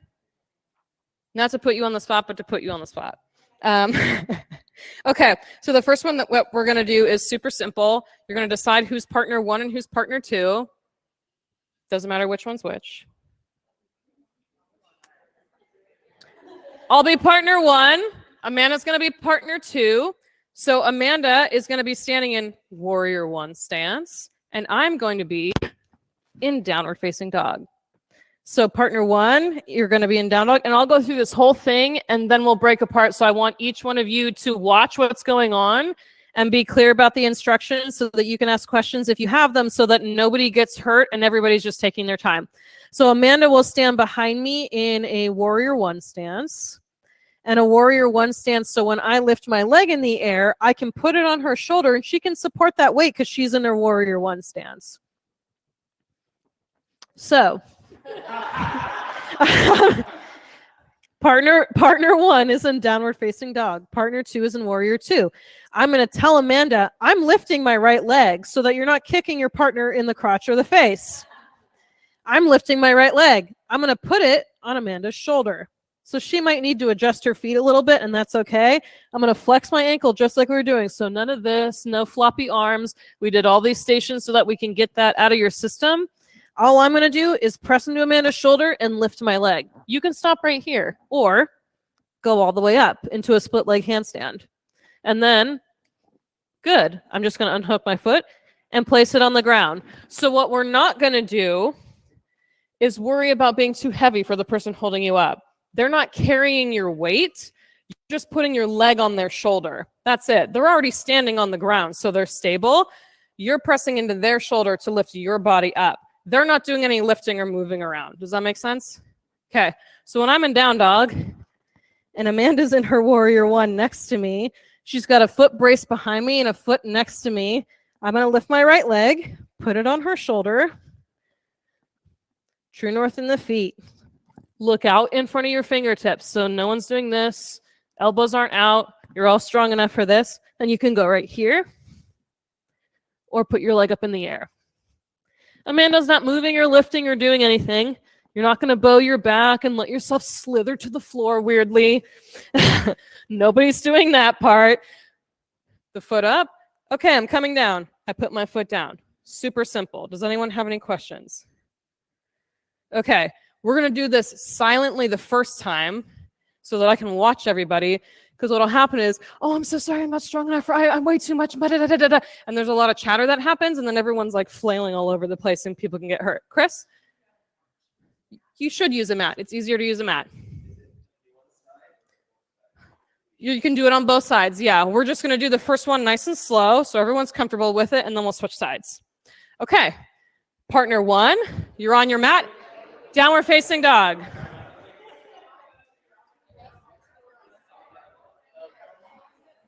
Shh. We're not doing anything just yet. Partner one is only in downward facing dog. That's all we're doing. Partner one is in downward facing dog. Partner two, you're standing next to the person in a warrior one stance. Front knee is bent. Outer edge of your back foot planted on the floor. Person in down dog, partner number one. When you are ready, say, I am lifting X leg. Put it on the person's shoulder. Partner two, if you're like, oh, I need to adjust, cool. You can hold on to that one leg and get a little lower in your lunge or scoot yourself back, whatever you need to do. Person in down dog, your leg must be straight. The leg that is on the shoulder must be straight. So you're pressing the top of your foot / the front of your shin into that shoulder.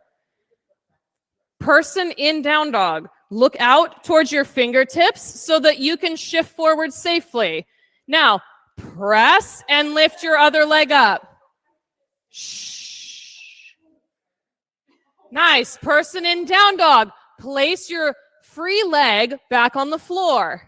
Remove your foot from the partner's shoulder. Come back into down dog. Yay! All right. Okay, does anybody have any questions so far?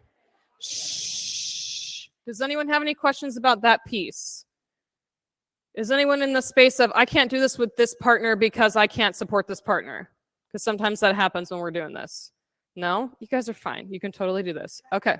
Yeah. So when I was doing that, I felt like, all my weight was on her shoulder. Is that because I wasn't using any force? Your weight's supposed to be on her shoulder because you're pressing. So when you press into something, you need to have something to give resistance to pull that part of your body in, the front of your pelvis and your ribs together. You'll have to press into her shoulder to anchor that in so that you can go up.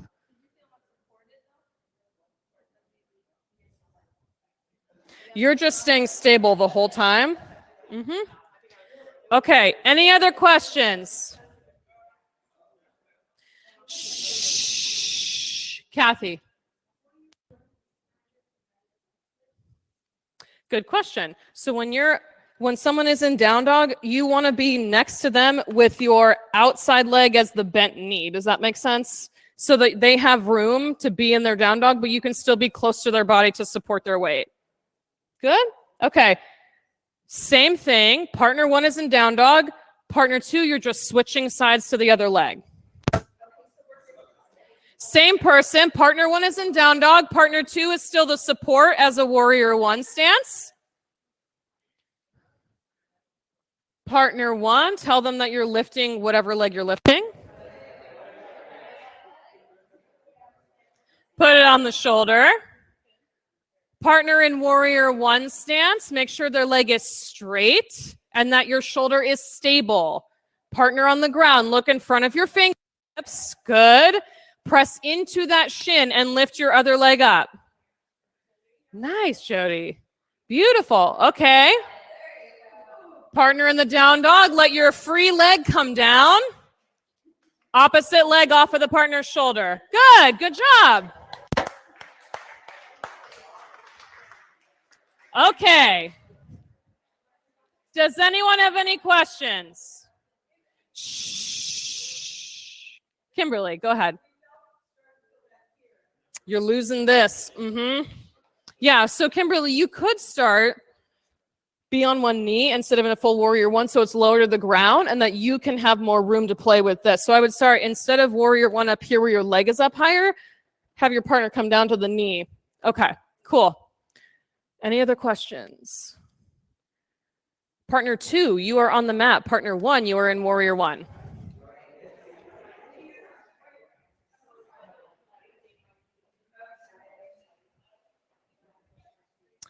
Partner one, you are in warrior one.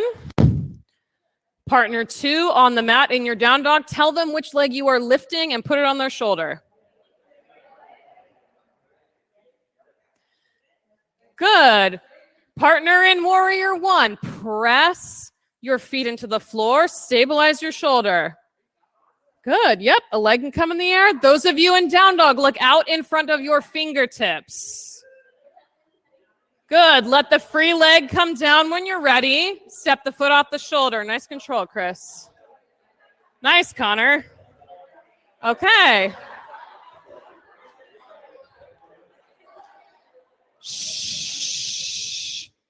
Does anyone have any questions so far? Everyone's like so excited to do the thing, and then everyone's like, ah, everyone's talking. Okay. Does anyone have any questions now that you've done both the partner one and partner two actions? Okay.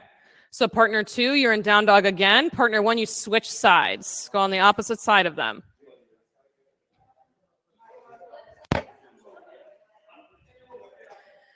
Okay. Down doggers, tell them which leg you're lifting. Put that leg on their shoulder. Good. When you're ready, press into their shoulder, lift your other free leg in the air. Nice, Chris. When you are ready, you can put that free leg down and then step the other foot off the shoulder. Nice, Janet. There you go. Good. All right, good work. Okay, now everybody has done both sides and both partner pieces. Shh. Now, we're gonna have you do which side you feel the weakest on. That's the one you're gonna do. Because here's what normally happens. People who kick up to the wall always will only ever kick up to the wall always. You want to be able to feel comfortable being in the middle of the room and deciding, I'm just gonna start doing this and playing around with being upside down and being okay with it and not using the wall as a crutch. The same thing happens when you get like, oh, well, I'm really good at kicking up with my right leg, but not my left one. So I'm not going to do the one side because the other one's easier. And then you get one side super strong and the other side wonky and weak. So we're going to do the side that feels the least comfortable, the side that you feel less confident on. So partner one, you're in down dog again. Partner two, you go to the side that they feel is their weak side for this. Jody's like, either side's fine. I don't. Okay. Shh. Same exercise. Downward facing dog, person in down dog. Tell them what leg you're lifting. Put it on their shoulder. Good. Partner in down dog. Listen, we're just going step by step. Straighten out your leg a lot and press the edges of your palms into the floor. Pull the pit of your belly in and up. Press in and let your other leg float up to the sky. You're not kicking it. It's just floating up because of the press. Nice, Missy. Yeah. Okay, listen, listen. Slowly lower that leg to the ground with control. Nice, Amanda. Slowly step your other foot off their shoulder. Beautiful. Good work. Okay, switch. Partner 2, you're in down dog. Shh. Partner 2 is in down dog. Partner 1, you're on the side that partner 2 has decided is their weak side, quote unquote.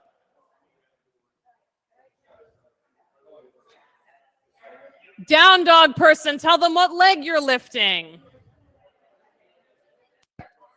Put it on the shoulder. Okay, pause. Partner in down dog. Press into your palms and fingertips. Baby mini cat in that low belly. Pull it in and up. Press with the shin. Nice, Janet, to lift the leg up. It's a lift, not a kick. Beautiful, Chris. Nice, Tyler. Slowly lower it back down. Bring the other foot off their shoulder. Good job. Okay. Does anyone have any questions? Does anyone have anything they want to share that they're like, so there's like a lot of excited faces happening right now. Like what's coming up? What's going on? You like the lower? Good. I'm glad. Good. Awesome. Kim, who else? What else is coming up? No one wants to share? Kathy, go ahead.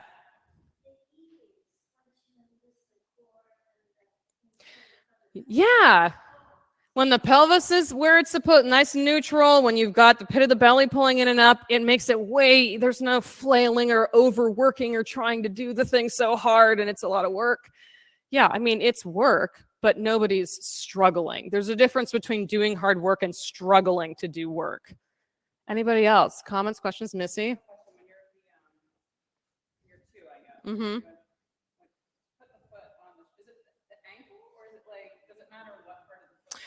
It should be like right on the front of the ankle or at the base of your shin so that you can still flex your ankle behind that person's shoulder to use it as a lever when you're going up.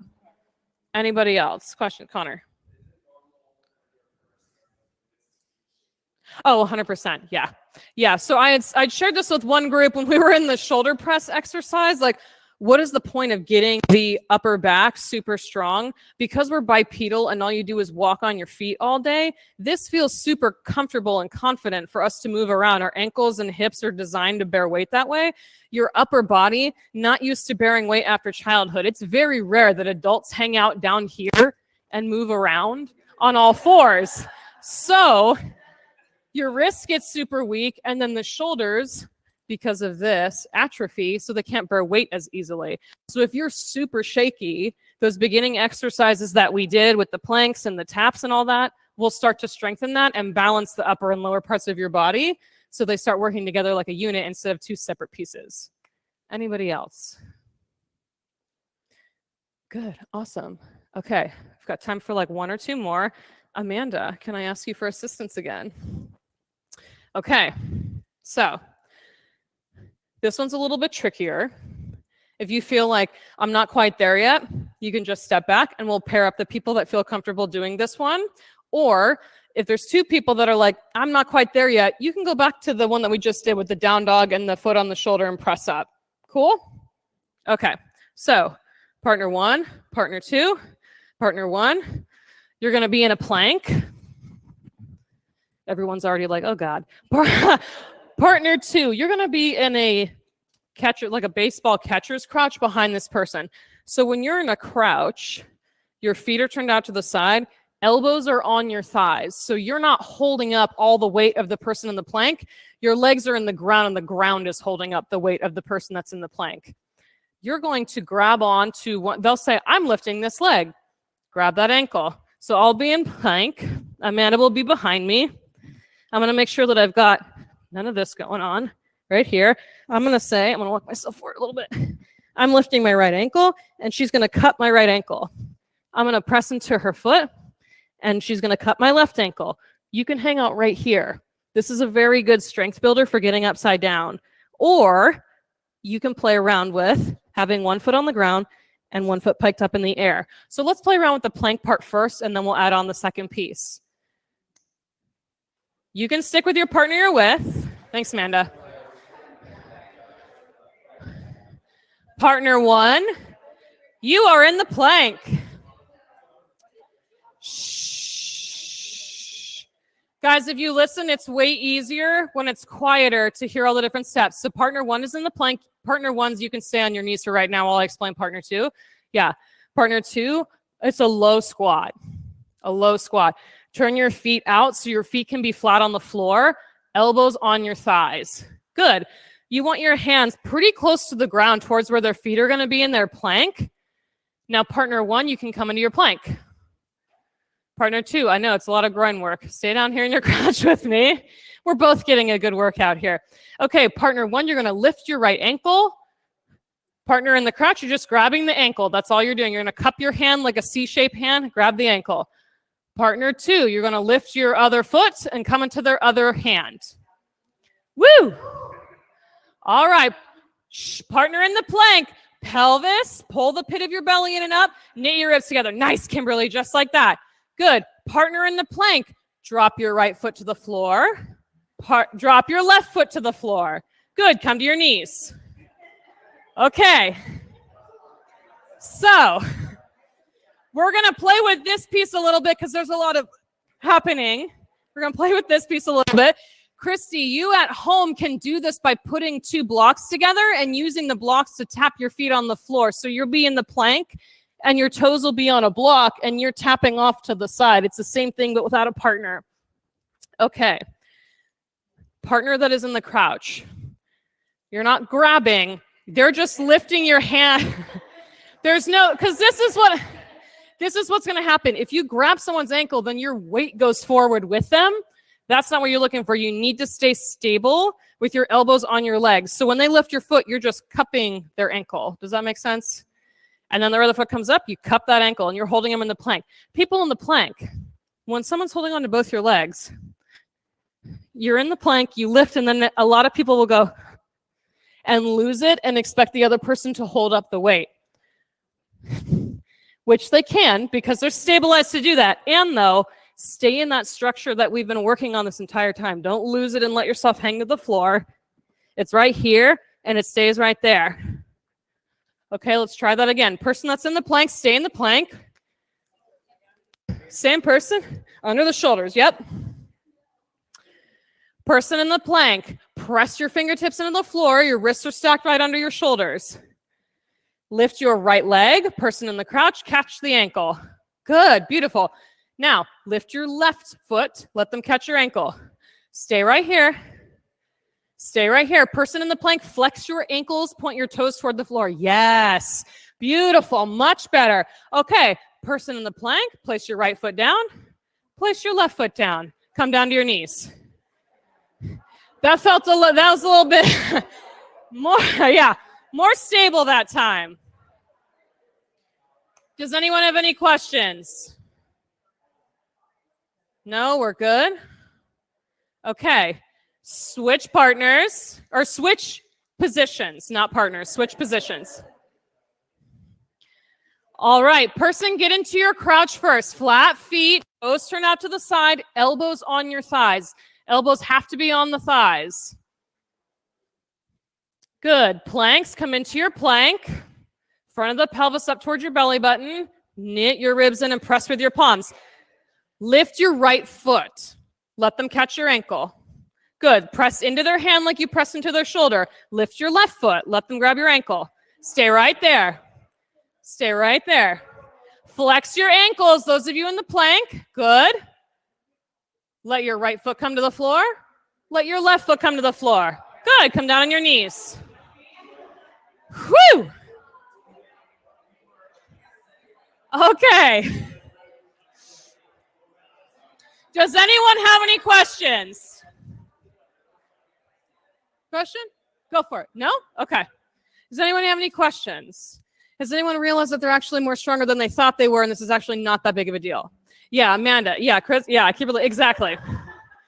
It's like, wait a minute. Maybe this whole time my brain's been telling me things that aren't true about my practice. Okay. We're going to do this one more time with each partner, and then, yeah, I'm going to squeeze it in. We're going to do the wheelbarrow part that comes after this piece. Okay. So, partner one, on the mat for plank. Partner 2 in the crouch behind. We're going to go through quick and clean so we can get to the wheelbarrow part. Partner in the plank. Lift your right ankle. Lift your left ankle. Beautiful. Stay right here. Person in the plank. Pull the pit of your belly in and up and flex your ankles. Beautiful. Nice, Shar. Lift it in and up. Good. Place your right foot down. Place your left foot down. All right. Good. Switch positions. Partner 2 is in the plank. Partner 1 is in the crouch. It's the last time we're doing this part. All right. Get into it. Partner in the plank, lift your right ankle. Let them grab your ankle. Lift your left ankle. Let them grab your left ankle. Pull the pit of your belly in and up. You got it, Amanda. Pull it in and up. Flex your ankles. Nice, Connor. There you go. Yes. Drop your right foot down. Let your left foot come down. Come down to your knees. Okay. Now, this is our last piece that we're going to play around with. So wheelbarrow, a lot of people are familiar with like a kid who's loping along while the other kid's like swinging their body behind him. That's not what we're doing. We're doing the opposite of that. So Amanda, I'm going to borrow you one more time. One more time. Okay. Partner 1, partner 2, again. All right. So instead of just lifting my feet up so Amanda can grab them in a plank, she's going to grab both of my ankles. And when I have both ankles, I'm going to stay right where I am in my palms, shoulders over my wrists. I've still got that mini cat in my pelvis. Here. And then what Amanda's going to do is stand up, woo, and then walk towards me so I come into a pike. That's all we're going to do. And then when I say I'm ready to come down, Amanda walks backwards, and I put down one foot at a time. Okay, so what we're not going to do is, we're not doing that. When your hands are planted, keep them planted down. You have to learn how to stand up before you start to walk forward. So we're teaching you how to stand up before you're walking on your hands, which Lisa Taylor's teaching in Inversions 2 class, and you'll learn that piece in that workshop. So you need these pieces to do the next one on April 1st. Okay, so again, this is what we're going to do. Partner 1 is in plank. Partner 2 starts in their crouch. She's not going to use her arms to lift my body when she stands up. She's using her legs. So I'm lifting one leg and the other. Press through your legs. Good. My hands stay stationary. Amanda walks forward. I look in front of my fingertips until I'm in a pike. Ready to come down. She walks back, and my feet go on the floor. Does anybody have any questions? Okay. If you're in the, I want to stick with one of the previous ones, cool. Stick with that then. If you want to work on that with your partner, if you're ready for this one, partner 1 on the mat, partner 2, crouch behind them. Whew. Yeah, absolutely. Absolutely. Okay. Partner 1 is in the plank. Partner 2 is catching the ankles. Grab the ankles, okay? Partner on the mat, stay right where you are. Press into your feet, partner 2, and stand up. Partner on the mat, look in front of your fingertips and pike your hips up to the ceiling. Nice, Mo. Good. Listen, partner that's standing, take a few steps back and let their feet come to the floor. Yeah. Okay. Shh. Woof. Okay. Whose body immediately went like this?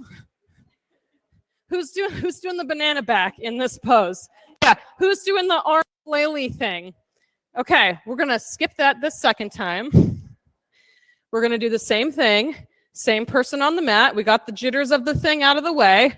But listen, we're just going to go step by step. So person on the mat, plank pose. Person behind them in your baseball crouch, elbows on your thighs. Let them lift their right foot into your hand. Grab the ankle. Left foot into the hand. Grab the ankle. Okay, stay right there. Let them stabilize themselves. Hold onto their ankles, press into your feet, and lift. Let them look in front of their fingertips. Slowly walk forward until they pike. Woo! Okay, listen. Slowly walk back. Let their legs come back to the mat. Nice. Good job. Okay. Switch. Who is on the mat and who is standing behind?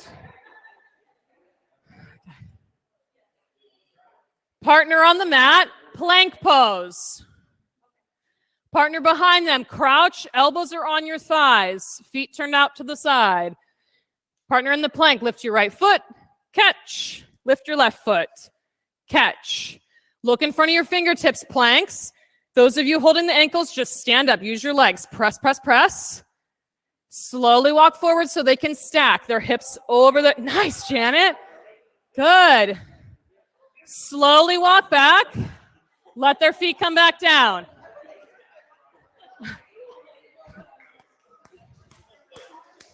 Woo!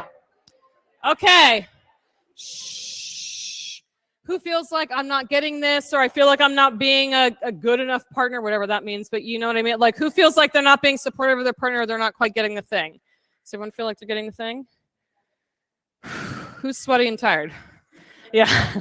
Yeah, me too. Okay.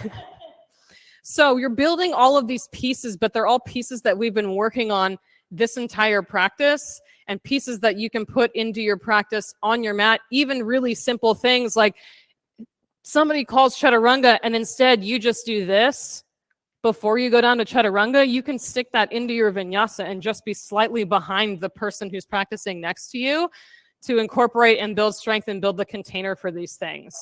So I think we're gonna do one more round of the wheelbarrow one, and then I'll show you how to do it with a split leg handstand if we've got time. Does that make sense? Split leg handstand being this one, where you're hovering in the air, one leg is up in the air and one leg is being held by your partner. Okay, so partner number one, plank on the mat. Partner number two in your crouch behind them.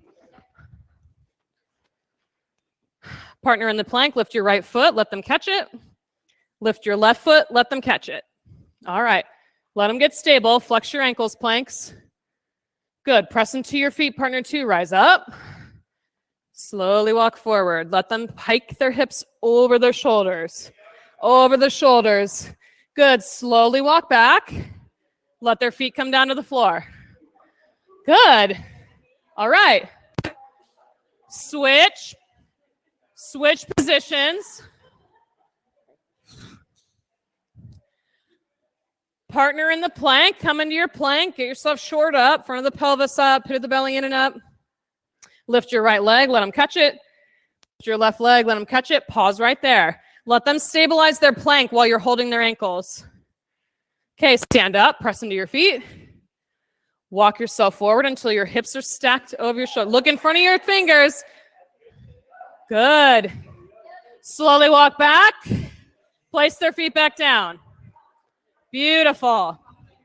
Good work, everybody. Okay, just kidding. I need you one more time. I didn't know if we'd had enough time to squeeze this little piece in here. Okay, very similar. We're just adding one slight difference. Amanda is going to be on the side in the warrior one, and I'm going to put my foot on her shoulder instead. So I've got a free leg to swing up into the air. So I'm going to be we'll start in downward facing dog. Amanda's in warrior one on the side. I'm lifting my right leg and putting it on her shoulder. So now I've got this free leg to float up in the air if I need to. I'm not kicking her and there's no one around me. Even if I'm not going to cross my leg over and hit her in the face. So she's going to stay there. My hands will stay in the same spot. And then I have the time to pull in. You can walk in a little bit, Amanda, to lift my leg up to the sky. So people going upside down. None of this. No crunching into your low back. And none of this, tucking your chin to your chest, because that'll throw off your balance. You're looking out in front of your fingertips. Shore up the middle of your body. You decide when your leg comes down. And then Amanda can let go of the foot to come down. We good? Does anybody have any questions about that piece? Okay, I just stood up too fast and I'm a little lightheaded. Okay. So, partner number 1, downward facing dog on your mat. Partner 2, you're in warrior 1 next to their body. Partner in down dog, you tell them what leg you're lifting and put it on their shoulder. Pause right here. Down dogs, straighten up your leg. Good, flex your ankle.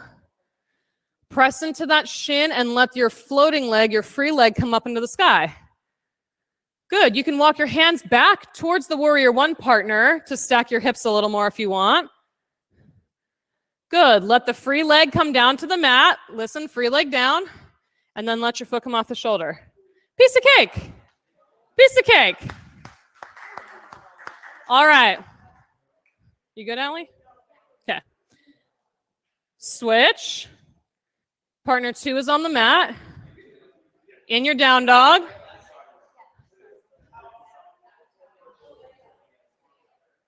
All right. Partner in the down dog. Tell them what leg you're lifting. Put it on their shoulder. Okay, now listen. Person in the down dog. Shore yourself up. Lift the front of your pelvis. Pull the pit of your belly in. Press into their shoulder and lift your free leg up to the sky. Good. Yeah, there you go, Mo. You can walk your hands. Yes, Connor, like back towards warrior 1 person to get more upright. When you're ready, free leg comes down to the ground. Let your other leg come off their shoulder. Awesome. Good work. Okay. We've got a couple more minutes.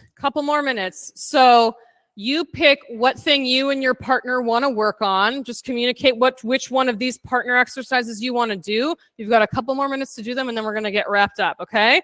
So you've got the plank where they're just holding your legs. You've got the down dog where you're just pressing the foot into the shoulder so you can lift the leg up. And you've got the one where you walk your hands back in stacks, you're in a pike. So you pick which one you want to do. Go for it. Couple of minutes. What do you and your partner feel like doing?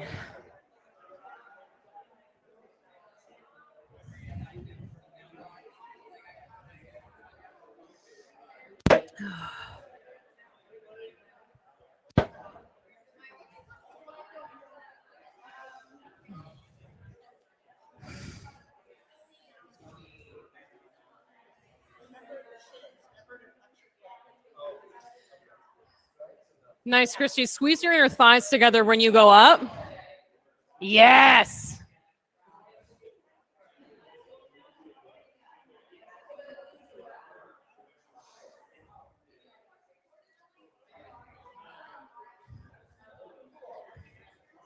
Way less pressure on your low back, Kristen.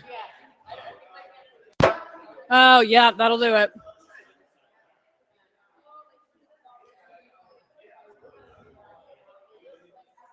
Good.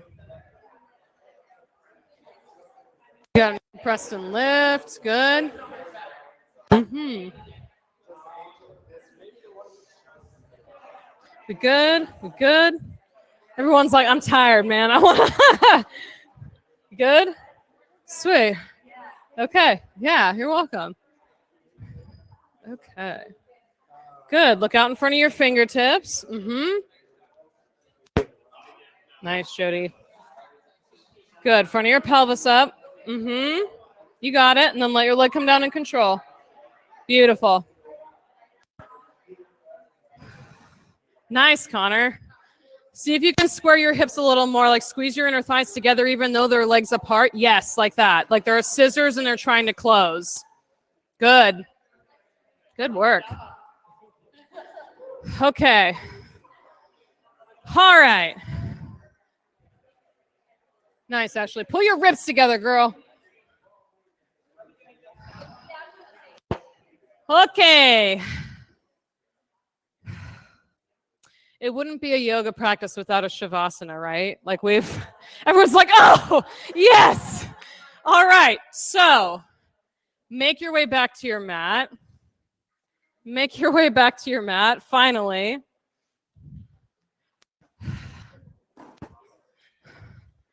So without having to raise your hand or have any worry about what it is you're about to say, somebody shout out something that they learned today that they can put into their regular practice.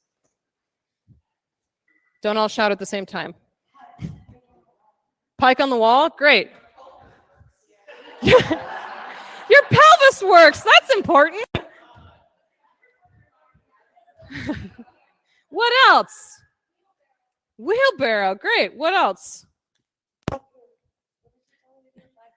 Oh, pull your ribs together? Yeah, pull your ribs together. What else?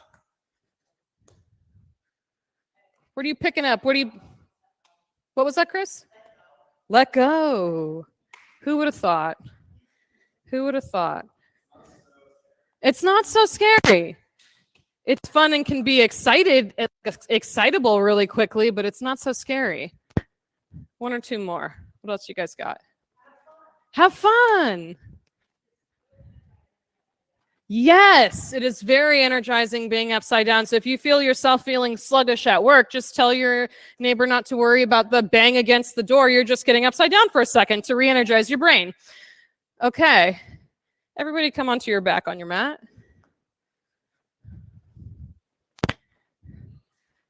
And so something that you can do to counterbalance a lot of core work and a lot of inversion work are twists. So drop your knees to the right, twist and look left for supine twist. Oh, yeah. Good stuff. A supine twist. You might straighten your top leg out to stretch the IT band on the outside of your leg. That might feel nice.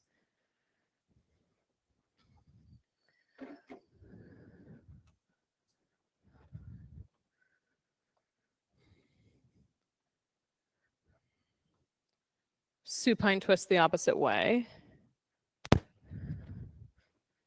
You can adjust your hips as you need to. The more your hips are stacked, the deeper the twist can be.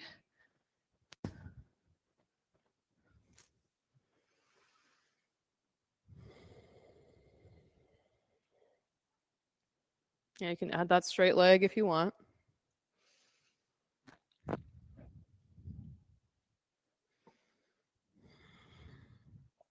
Supta Baddha Konasana. Press the soles of your feet together, knees open wide. You've got a cold eye towel if you're in studio.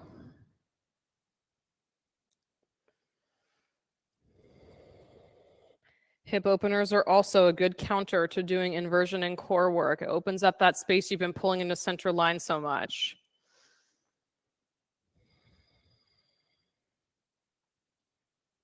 Shavasana, let your legs stretch out, arms nice and wide.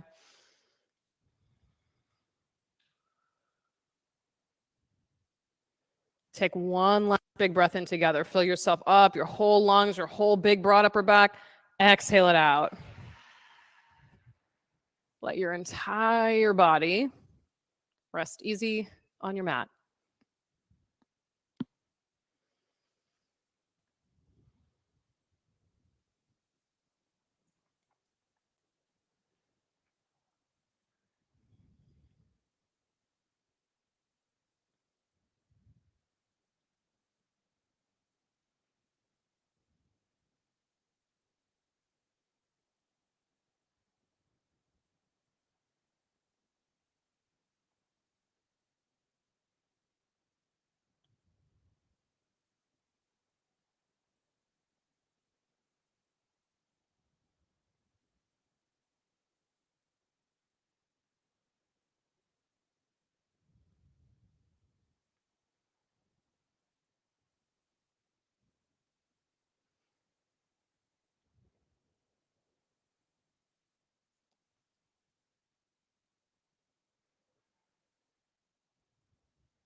Deepen your breath. Bring some movement back into your hands and your feet.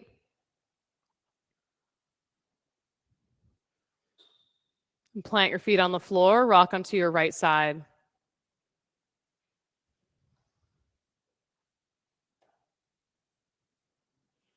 With your eyes still closed, press down and rise up. Take a comfortable seat.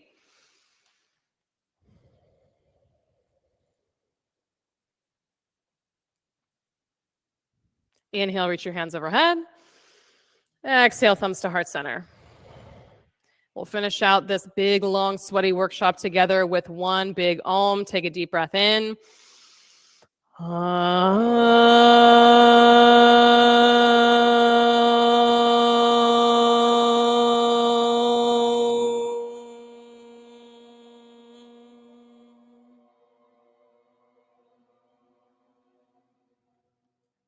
Deep breath in.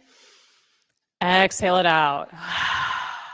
Thumb knuckles to forehead center. Thank you all coming in, taking a risk, having some fun, and getting up to something upside down with me. Namaste. Good work, everybody. All right. So things to know. Yes, you can get upside down. Yes, you're already capable of getting upside down. And now that I know all of you were here, I'm going to be watching your practice to make sure you're getting upside down.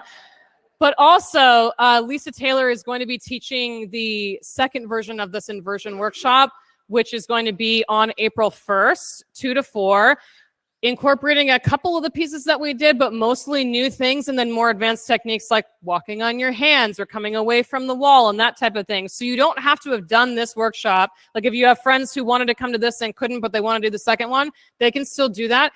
But you'll have the upper hand by having done this one first. So if you want to sign up for that one, let me know, because we have that already set up to get people registered for it. We're probably going to have to cap that one because this one was super big and pushing the limit of needing to cap it. So I would definitely sign up for that sooner rather than later.